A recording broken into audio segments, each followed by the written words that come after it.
জনপ্রিয় অভিনেতা ওমর সানি নির্বাচনে সভাপতি পদে দাঁড়িয়েছিলেন, কিন্তু তিনি জয়ী হতে পারেননি। ওমর সানি বলেন, নির্বাচনের দিন জনপ্রিয় চিত্রনায়ক শাকিব খানের উপর যে ধরনের আক্রমণ করা হয়েছিল তা মোটেও ঠিক হয়নি। এটা এক ধরনের অপমানজনক ঘৃণিত কাজ। একজন সফল জনপ্রিয় নায়ককে এরকম পরিস্থিতির সম্মুখীন হতে হবে তা কখনো আশা করিনি। কে বা কারা এরকম অন্যায়জনক কাজ করেছে তাদের শাস্তি হওয়া দরকার।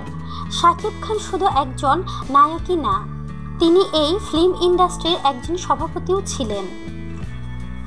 ফিল্ম ইন্ডাস্ট্রির সুনামের জন্য শাকিব অকাতরে কাজ করে গেছেন।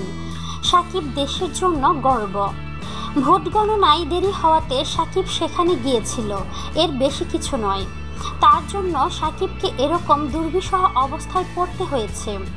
যাই হোক, আমি চাই নতুন নির্বাচিত হওয়া সভাপতি এবং অন্যান্য সদস্য পদে যারা জয়ী হয়েছেন তারা যেন শাকিবের উপর হামলার ঘটনার একটি সঠিক সুরাহা করেন, যাতে করে এরকম ঘটনা কখনো আর কারোর সাথে না ঘটে। তো প্রিয় বন্ধুরা, আপনাদের কি মতামত তা কমেন্টের মাধ্যমে আমাদেরকে জানিয়ে দিন।